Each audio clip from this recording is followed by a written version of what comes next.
I was 13 years old when my parents left me home alone on my birthday with nothing but a note on the fridge.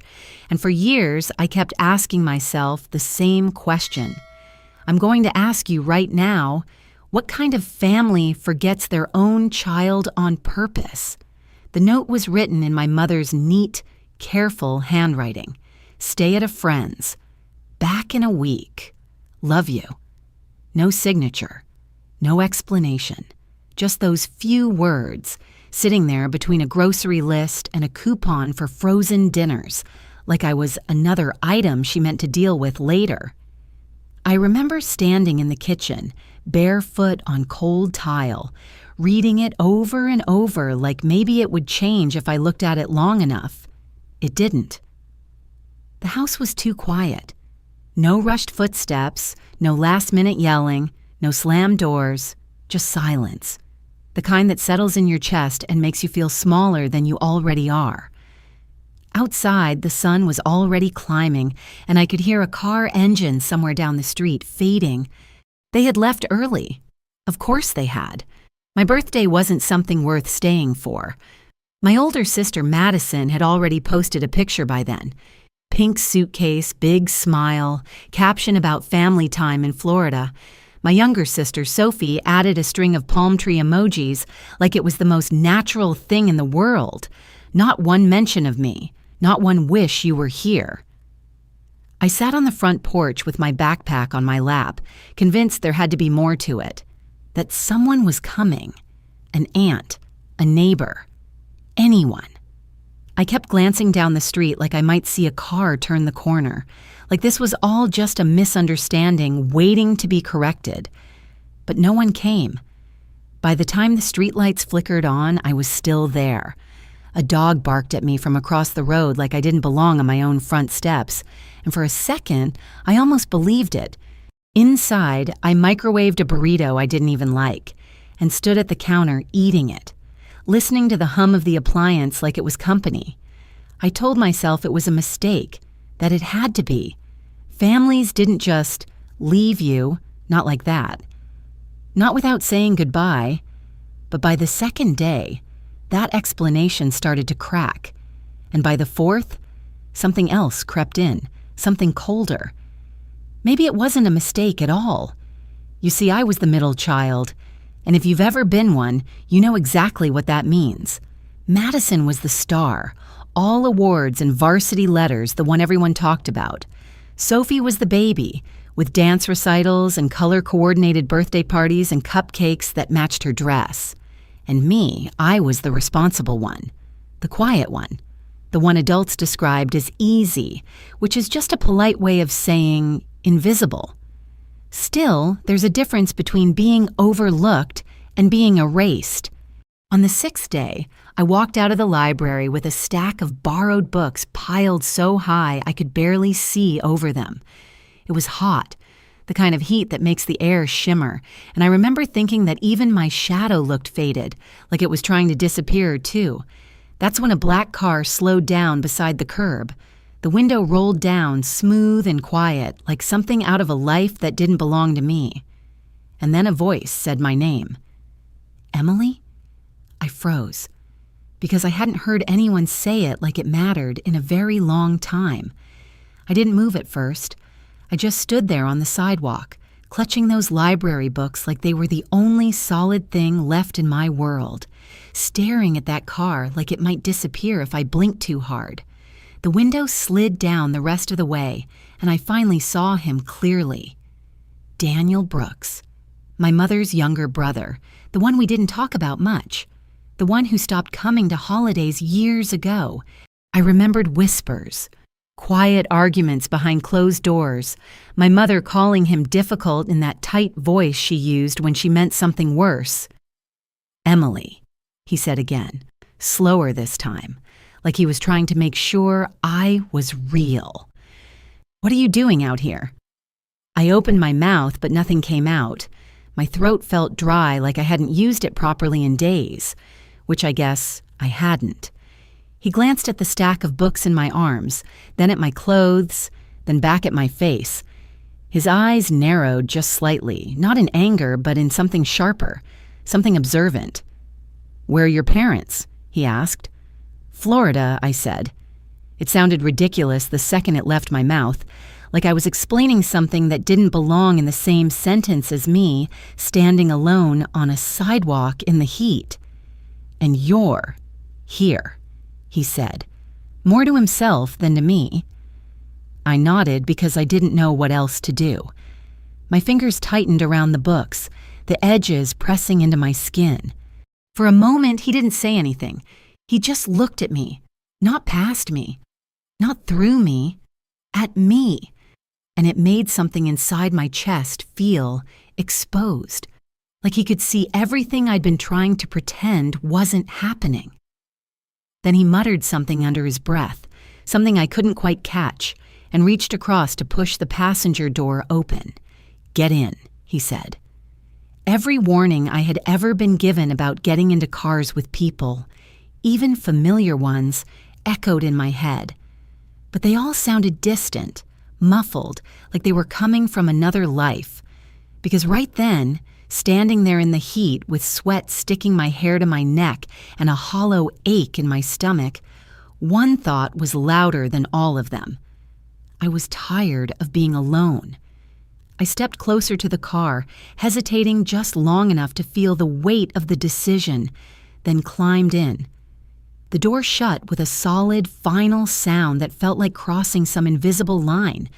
The air inside was cool, carrying a faint scent of leather and something clean, something expensive in a way I didn't have words for yet. I sat stiffly, my book still in my lap, unsure where to put my hands. He didn't drive right away. "You eaten?" he asked, eyes still on me. I nodded automatically, the lie coming out of habit. He raised one eyebrow, just slightly. It wasn't dramatic, but it was enough. "Emily," I swallowed. "Not really." "Not really?" he repeated like he was testing the words for weight. Then he started the car. "We're fixing that first." We drove in silence for a few minutes. I kept my eyes on my knees, watching the way my fingers fidgeted against the worn edges of the books. I could feel him glance at me every now and then, quick, assessing looks that made me sit up a little straighter without meaning to. He pulled into a small diner off the main road, the kind with faded red booths and a neon sign that buzzed faintly, even in daylight. The bell above the door chimed when we walked in, and for a second, everything felt too bright, too loud. We slid into a booth.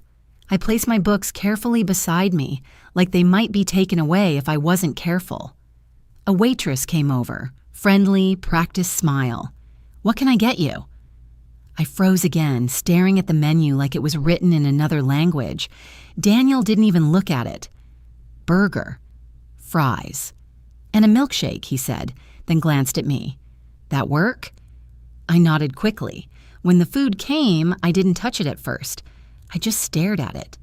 The burger looked too big, the fries too hot, the milkshake too full.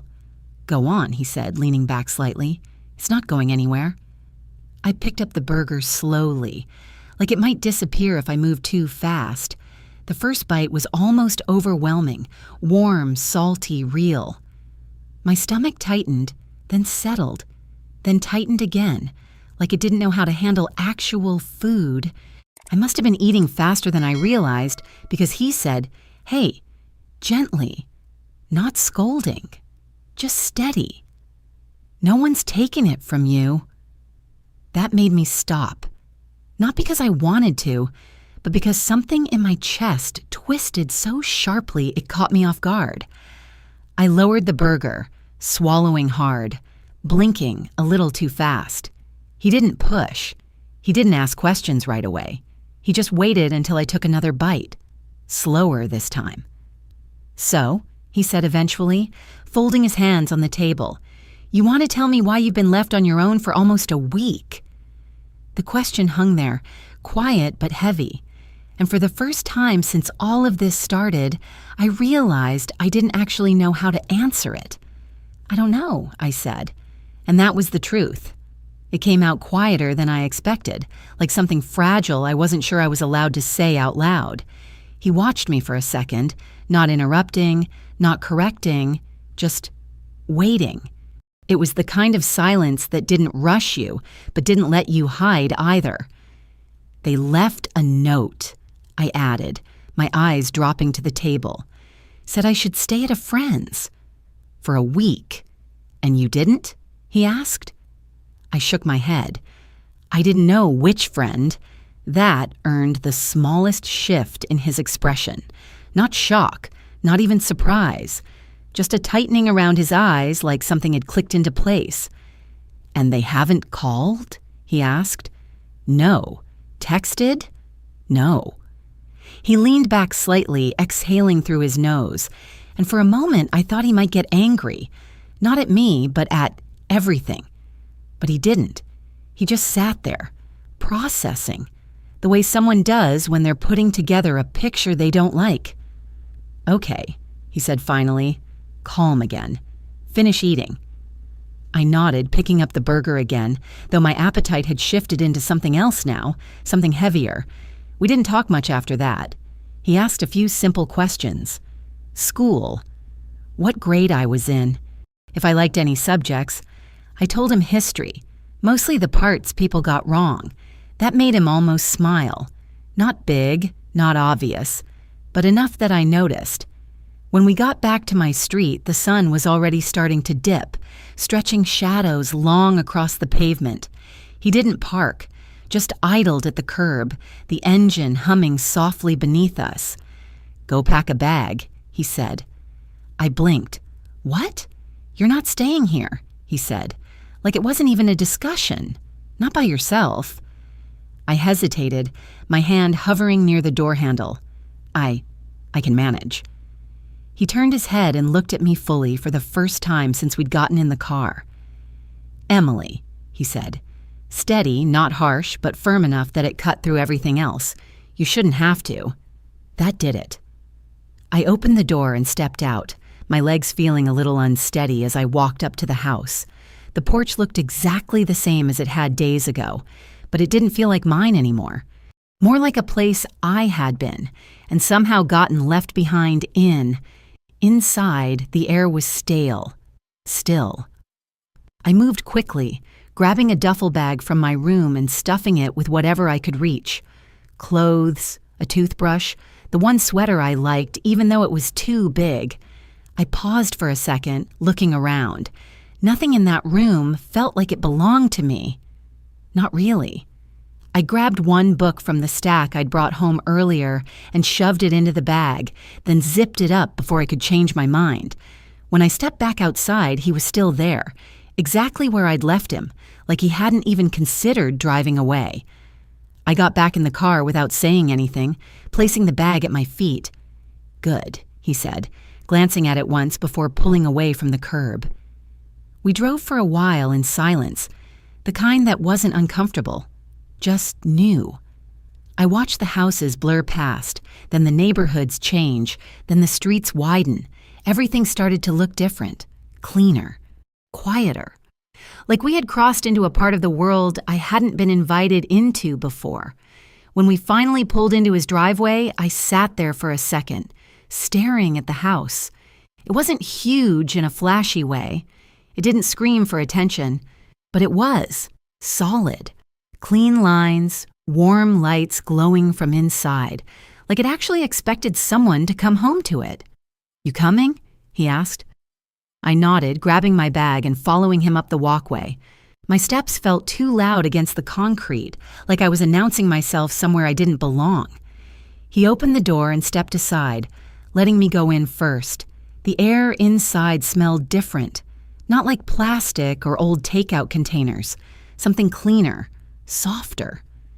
I stood just inside the entryway, unsure what to do, where to go, how to exist in a space like this. He set his keys down and glanced back at me. "Guest room's down the hall," he said. "Second door on the left." I nodded again, moving slowly in that direction. When I pushed the door open, I stopped. The bed was made. Perfectly. The kind of neat I had only ever seen in magazines or other people's houses. The sheets looked too smooth, too white, like they might wrinkle just from me looking at them. I stepped inside carefully, setting my bag down by the wall, then perched on the very edge of the mattress, like sitting any further might break something.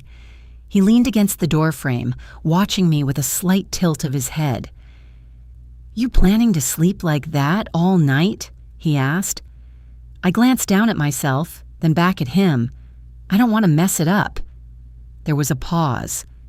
Then unexpectedly he let out a quiet breath that almost sounded like a laugh, but softer.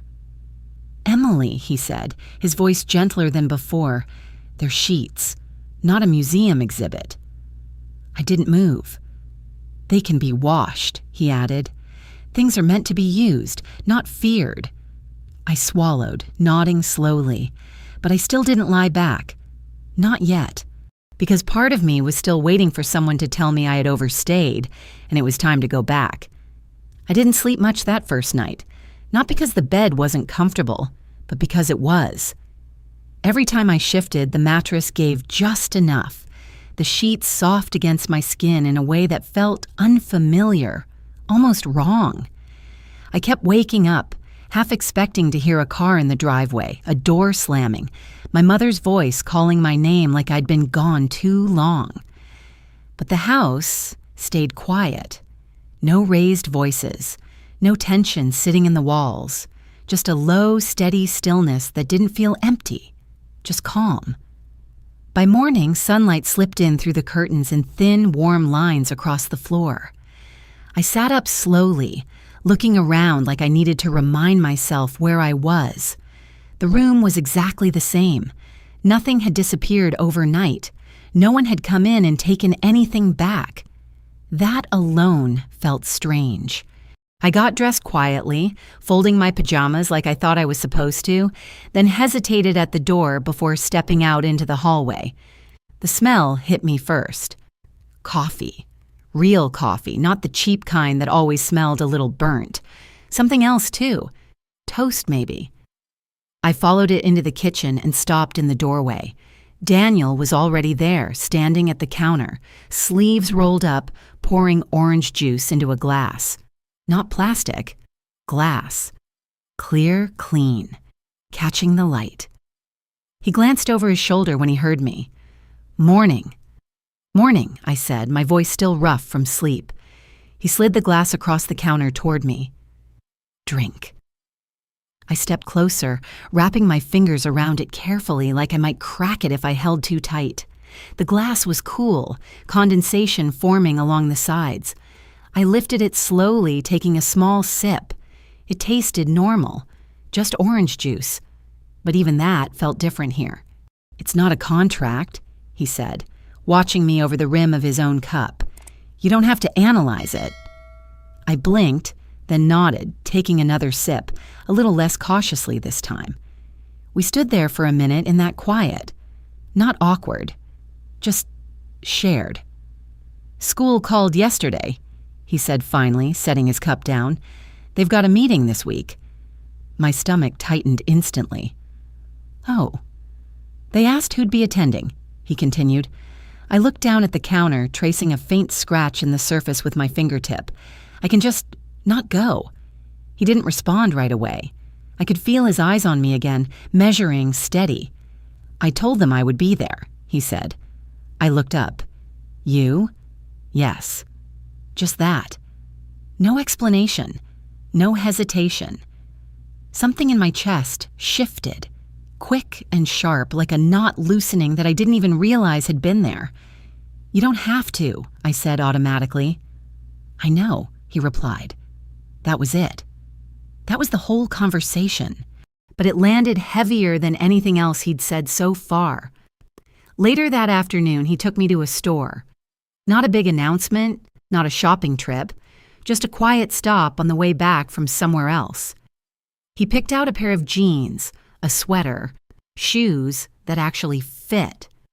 I stood there holding the tags like they might accuse me of something. "You're going to need clothes," he said simply. I nodded, but when we got home, I folded everything neatly and tucked the tags inside, hiding them in the back of the closet. Just in case. Just in case he changed his mind. Just in case this was temporary. That night, he handed me some cash, lunch money. I stared at it for a second before taking it. The bills felt heavier than they should have. The next day, I didn't spend it. I bought the cheapest crackers I could find from a vending machine and kept the rest in my pocket, folded tight. Spending it felt wrong, like crossing a line I couldn't uncross. It went on like that for days.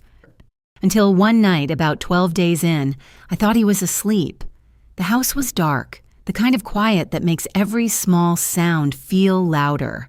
I crept into the kitchen barefoot, opening the cabinet as slowly as I could. The cereal box rustled in my hands as I crouched down, eating it dry, one handful at a time, trying not to make a sound. Planning to live like a raccoon? His voice came from the doorway. I froze.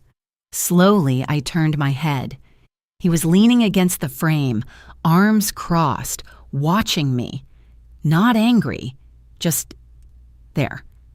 I didn't want to take too much, I said quickly, the words tumbling out before I could stop them. There was a pause. Then he walked past me, opened the fridge, and pulled out a container. Pasta. He scooped some into a bowl, heated it up, then set it down on the counter in front of me. If it's in this house, he said, his voice calm, steady, it belongs to the people who live here. He looked at me then, not past me, not through me. That includes you. I nodded, swallowing hard, staring down at the bowl. And for the first time since I'd walked into that house, I felt something dangerously close to breaking loose inside me.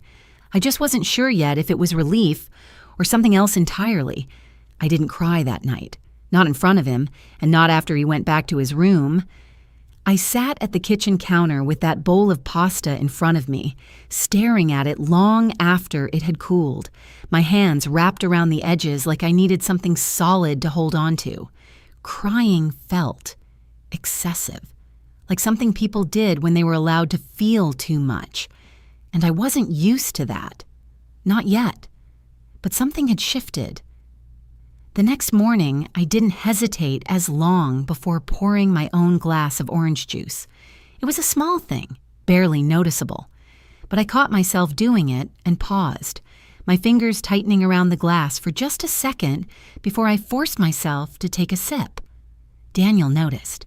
He didn't say anything. He just nodded once, like he'd been waiting for that moment. A few days later, he took me to my school meeting. The counselor sat across from us in one of those metal chairs that always felt slightly too cold, flipping through a file with my name on it like she was trying to remember who I was. "Emily is very quiet," she said, adjusting her glasses. "There's potential there, but she's underengaged." I stared at my hands in my lap, already shrinking into myself, waiting for the usual response. A polite nod, a vague agreement. Maybe a comment about how I'd always been like that. But Daniel just took notes. Actual notes. Pen to paper, steady, focused, like what she was saying mattered. Like I mattered. Afterward, he didn't lecture me. Didn't ask why I wasn't participating more. He just said, "You'll need a proper place to study." That weekend, a desk showed up in my room. Not a folding table. Not something temporary. A real desk. Solid wood, clean lines, placed right by the window where the light came in, just right in the afternoons. I stood there looking at it for a long time before sitting down. Then came everything else. An eye appointment I didn't know I needed until I realized the world looked sharper through the lenses they gave me. A dentist visit where the hygienist asked how long it had been, and I couldn't answer without guessing. A haircut that made me look like someone who had plans, even if I didn't know what they were yet. Daniel called it maintenance, like it was normal, routine, expected, like I was something worth maintaining. I still waited for the moment it would stop. Every time the front door opened, I looked up, expecting my parents to walk in and claim me like something they'd misplaced.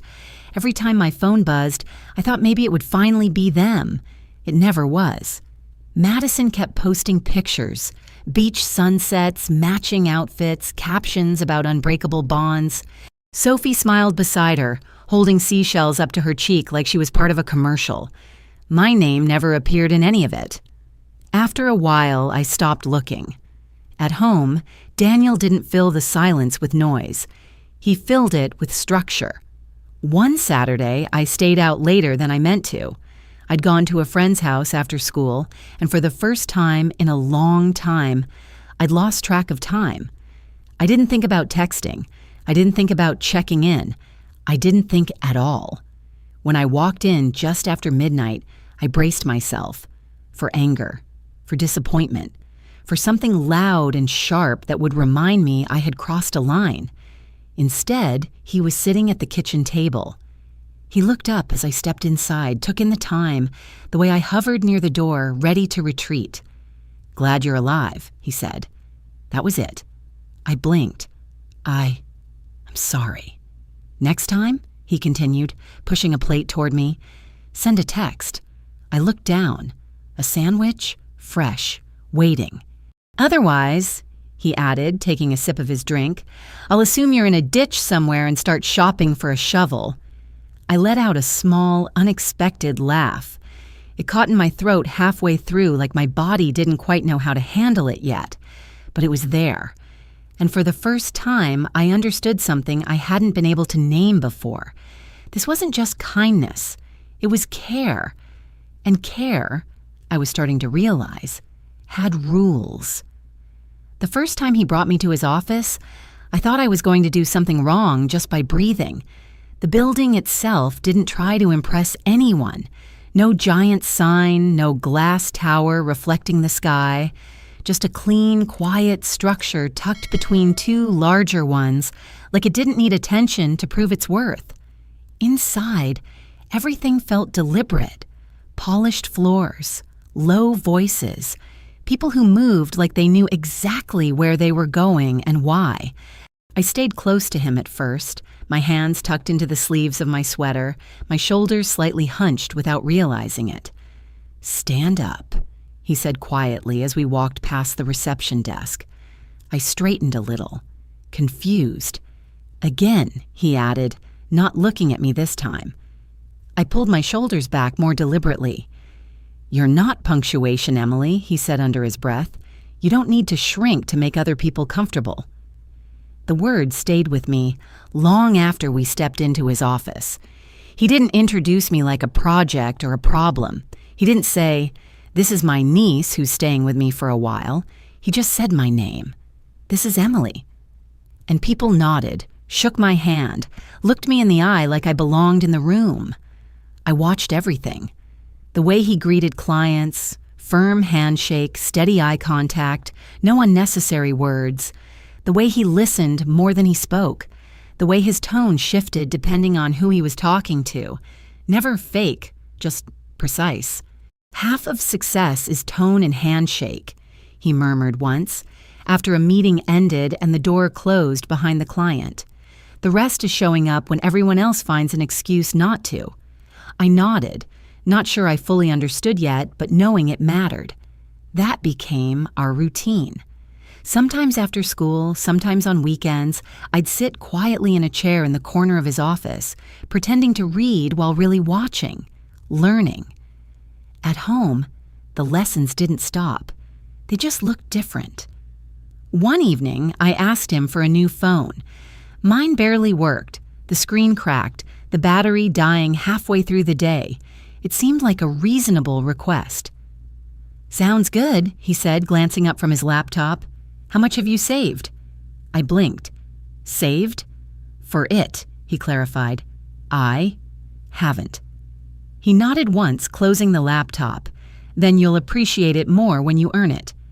There was no lecture attached, no long explanation about responsibility.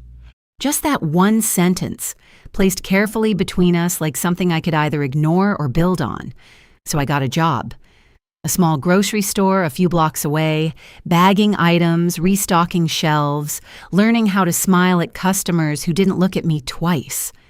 My first paycheck came in a thin envelope, the paper inside lighter than I expected, but heavier in a different way. $731.16. I stared at it for a long time before bringing it home. He didn't take it from me, didn't even touch it. Instead, he grabbed his keys. "Come on," he said. We drove to the bank. Inside, the air smelled faintly of paper and carpet cleaner. He stood beside me as I opened my first account, listening as the teller explained interest rates and minimum balances like I was supposed to understand all of it. "Two-part rule," he said once we were back outside. I looked up at him. "Save half," he continued, "spend half. That way you enjoy today without stealing from tomorrow." I rolled my eyes a little, because that's what you do when you're learning something you don't want to admit makes sense. But I did it, and somewhere along the way, I stopped hiding money in my pocket like it didn't belong to me. Holidays felt different too. At his house, Christmas wasn't loud. There were no cameras, no staged photos, no perfect captions waiting to be posted. Just quiet, steady moments. A tree that wasn't overloaded. Gifts wrapped simply. Chosen with intention. He gave me a book that year. A worn copy of To Kill a Mockingbird. The edges softened from use. A fountain pen that felt heavier than anything I'd ever written with. A scarf he claimed matched my debate face, though I wasn't even in debate yet. Meanwhile, my phone buzzed. Madison and Sophie again. Matching pajamas, a flawless tree behind them, captions about traditions and togetherness. No message. No wish you were here. I looked at the screen for a second, then turned it face down. The sting was still there. It probably always would be. But it didn't hollow me out the way it used to. Because for the first time, I was starting to understand something I hadn't before. Family wasn't the people who made the loudest noise about loving you. It was the ones who showed up, even when no one was watching. By the time I turned 14, Daniel had reached 2 conclusions about me, and he didn't bother softening either of them. "Your posture is terrible," he said one afternoon, tapping the back of my shoulder as I folded inward over my notebook. "And under all that, you've got promise." I straightened instinctively, annoyed for a second, then caught myself doing it again 10 minutes later. He didn't lecture. He just tapped my shoulder each time, quiet, consistent, like he was rewiring something I hadn't known was broken. At school, the change started small. I raised my hand once, then again. The first time my voice shook so badly I thought the teacher might ask me to sit down. She didn't. She waited, so I finished. It wasn't brilliant, it wasn't even particularly good, but it was said out loud, and that counted for something. "Debate club," Daniel said a week later, sliding a flyer across the kitchen table. I made a face. "No." "Pizza after meetings," he added. I narrowed my eyes. "That's manipulation. That's strategy," he replied, not even looking up from his plate. I went. The first meeting felt like stepping into a room full of people who had always known how to speak. Words came easily to them, fast and sharp, bouncing back and forth like they enjoyed the sound of their own thinking. I sat in the back, hands tucked under my thighs so no one would see them shake. When it was my turn, I stood up because sitting would have been worse.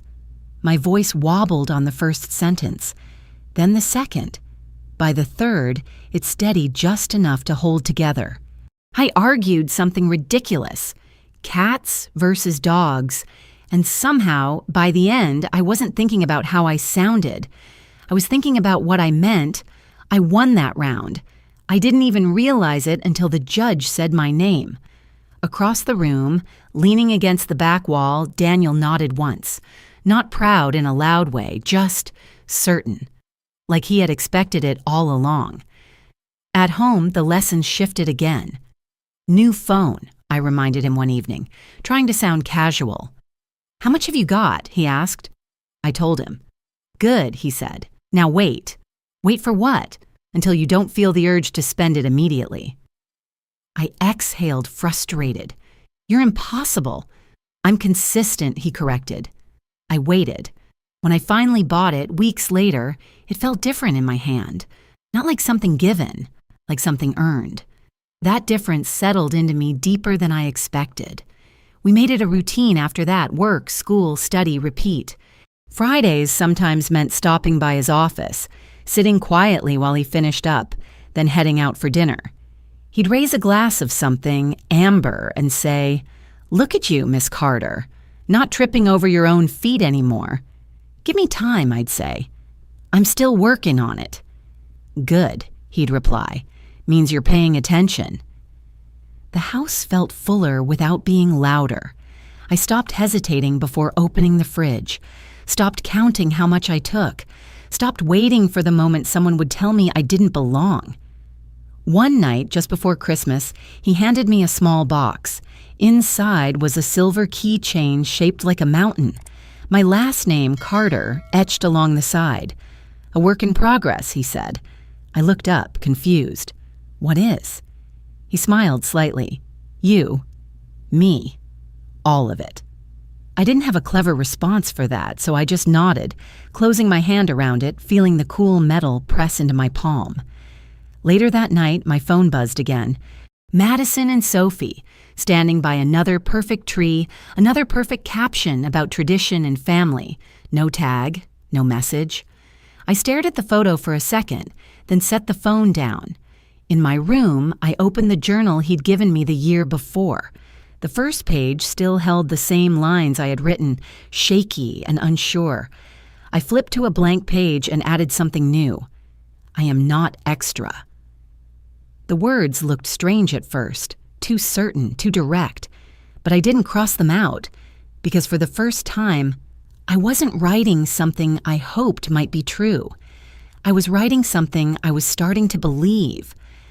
By the time I turned 16, the gap between who I had been and who I was becoming felt wide enough to step through, but still close enough to look back and remember exactly how it felt to be left behind. Daniel started bringing me to his office more often during the summer. Not as a visitor this time, but as someone expected to observe, to listen, to learn. The first day I walked in wearing a pressed blouse and shoes that didn't squeak against the floor, I felt like I was pretending to be someone else. "Relax," he said quietly as we stepped into the elevator. They put their pants on one leg at a time. Some of them even fall over doing it. I let out a small laugh, the tension loosening just enough for me to breathe normally again. That became our running joke. Anytime I hesitated, anytime I felt that old instinct to shrink back, he'd lean slightly closer and murmur, "One leg at a time, kid." And somehow, that was enough. He started letting me sit in on meetings, not saying much afterward, just asking questions. "What did you notice?" he'd say. At first, my answers were simple. Who spoke the most? Who interrupted? Who seemed confident? "Surface level," he'd reply. "Try again." So I paid closer attention. Who listened before speaking? Who avoided eye contact? Who said one thing but meant another? "How people say something matters more than what they say," he told me once, leaning back in his chair. "Half the world is bluffing. The other half is apologizing for existing. Don't be either." That line stayed with me longer than anything else. Outside of work, life kept moving. School felt different now. Not easier, but clearer. I knew where I stood. I knew what I was capable of, even if I was still figuring out how far that could go. Teachers started noticing, not because I suddenly became the best student in the room, but because I was finally visible. At home, the silence had changed too. It wasn't the empty kind I had known before. It was steady, grounded, the kind you can build something inside of. Then, at 17, something shifted again. I was sitting at the kitchen counter one evening, scrolling through my phone, when another photo popped up. Madison standing in front of a college sign, arms thrown wide, captioned with excitement and tagged with everyone except me. Sophie in the background smiling beside a brand new car, thanking our parents like it was the most natural thing in the world. I stared at the screen longer than I meant to. "They don't even check in," I said finally, more to myself than to him. Not once. Not even a birthday. Daniel didn't look up from his mug. How long do you plan to wait for them to remember you? The question landed harder than anything else he'd ever said. I didn't answer. I didn't know how. But that night, lying in bed, staring up at the ceiling, I realized something I had been avoiding for years. I had been waiting for a call, a message, an apology, some sign that I still existed in their world. And every day I waited, I gave them more space than they had ever given me. The next morning, I stopped. Not in a dramatic way, not with a speech or a decision I announced out loud, just quietly. I stopped checking their posts, stopped wondering what they were doing, stopped expecting anything. It felt strange at first, like letting go of something I had been holding on to for so long I didn't remember how to stand without it. But then, slowly, it felt like something else. Relief. That year, before prom, Daniel handed me a small box. Inside was a thin silver bracelet, simple, clean, with a single letter engraved on it. E. Don't chase approval, he said, his voice steady. Chase peace. Approval is borrowed. Peace is yours. I looked down at the bracelet, running my thumb over the engraving. You sound like a fortune cookie, I said, half smiling. He let out a quiet chuckle. Then make sure you open it before it goes stale. That night, standing under string lights with music playing too loud and people laughing around me, I realized something I hadn't felt before. No one was watching me to see if I belonged. No one was waiting for me to fail.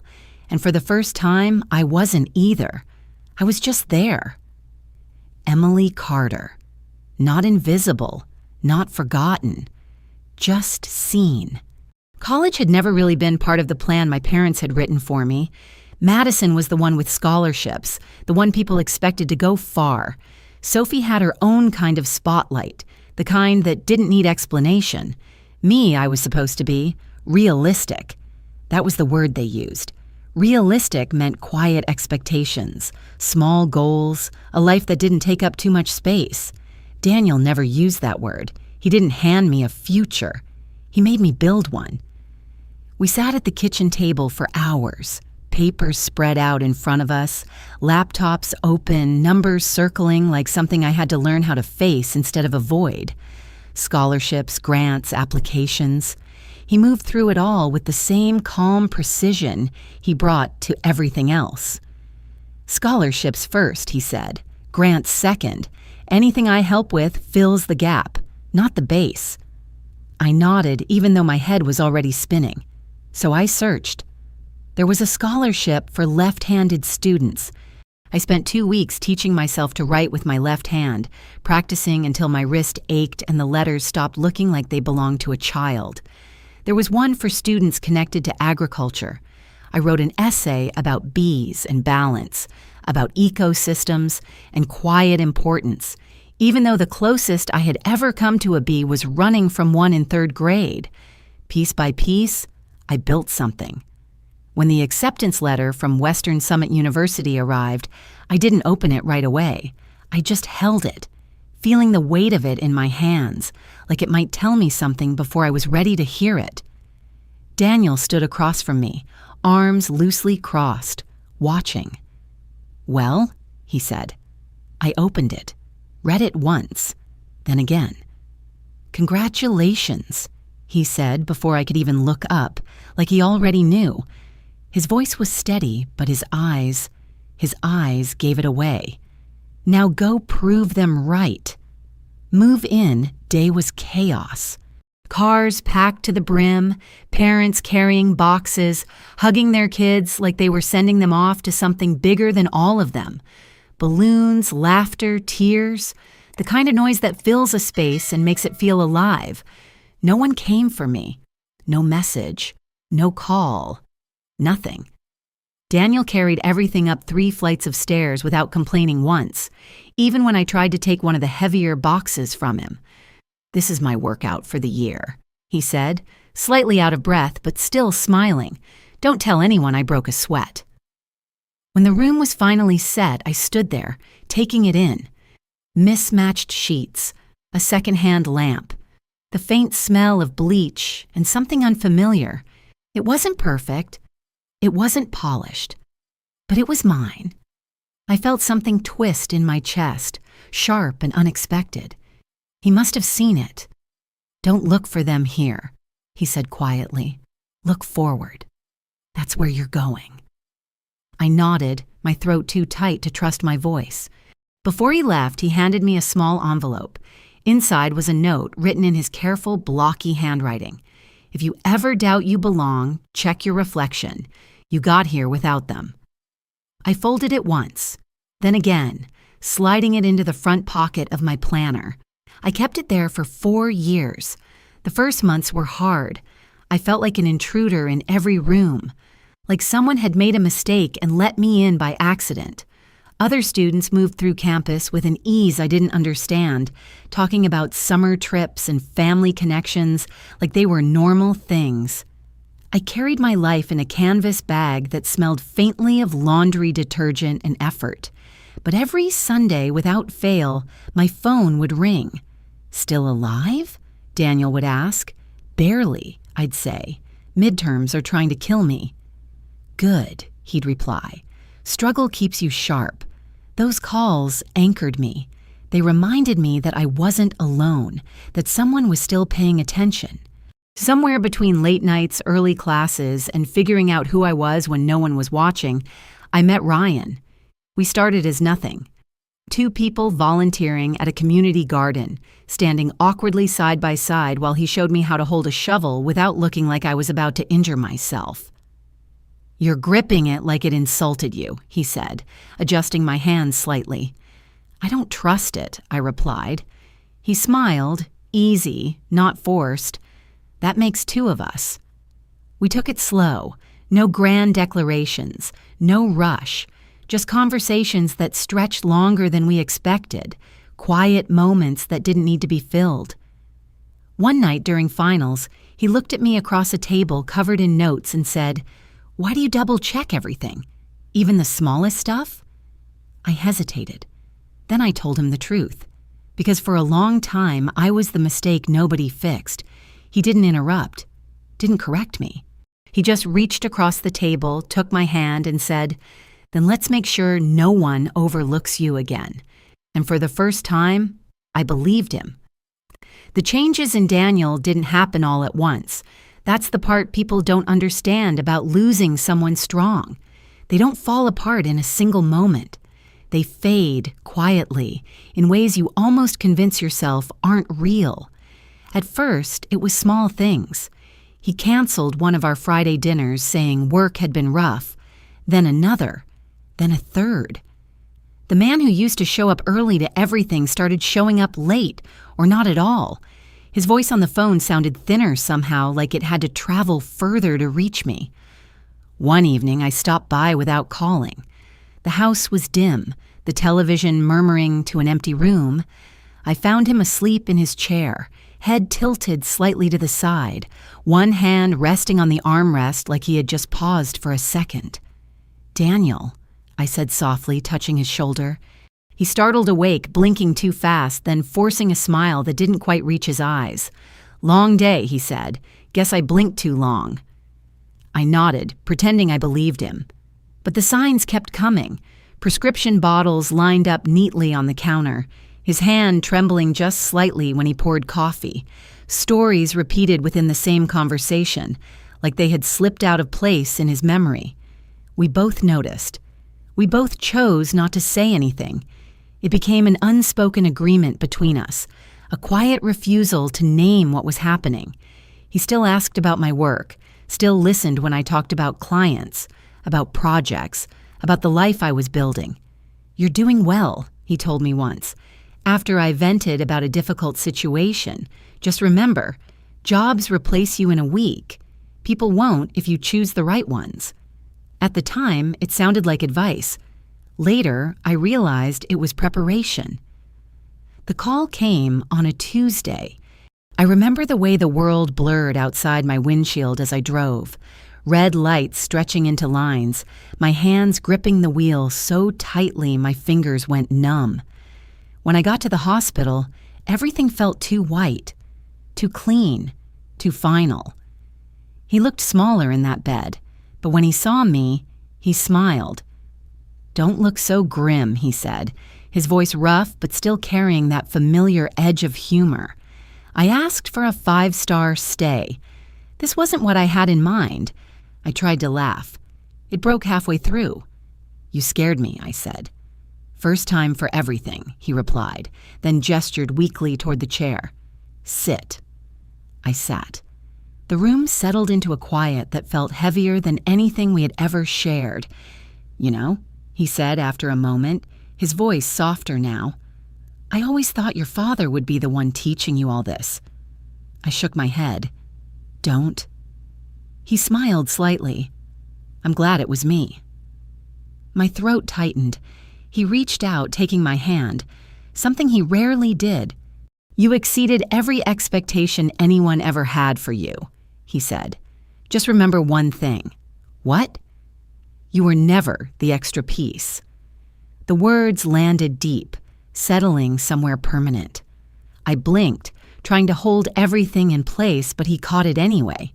"If you cry on these sheets," he added, that faint smirk returning, "I'm charging you for dry cleaning." I let out a broken laugh. For a moment, it felt normal again. He came home after a few days, slower, quieter, still pretending. We didn't talk about it, we didn't need to. That Christmas, he handed me a box. Inside was a leather journal, identical to the one he had given me years before. Only this one wasn't empty. Every page was filled. Notes, advice, observations, small jokes written in the margins, receipts taped in with scribbled comments, pieces of him, carefully placed, like he was making sure I wouldn't lose anything important. I turned to the last page. The handwriting was less steady, but still unmistakably his. "If they ever try to erase you again, remember this. You've already written your own chapter." I closed the journal slowly, pressing my hand against the cover. He looked at me, that same quiet expression. "Couldn't let you have all the good lines," he said. I leaned forward and hugged him, not carefully, not politely, just fully. He chuckled softly. "Easy," he murmured. "You'll break something." But he didn't pull away. Months later, the call came, and this time, there was no recovery. The world didn't shatter. It just went silent. The kind of silence that doesn't echo. The kind that stays.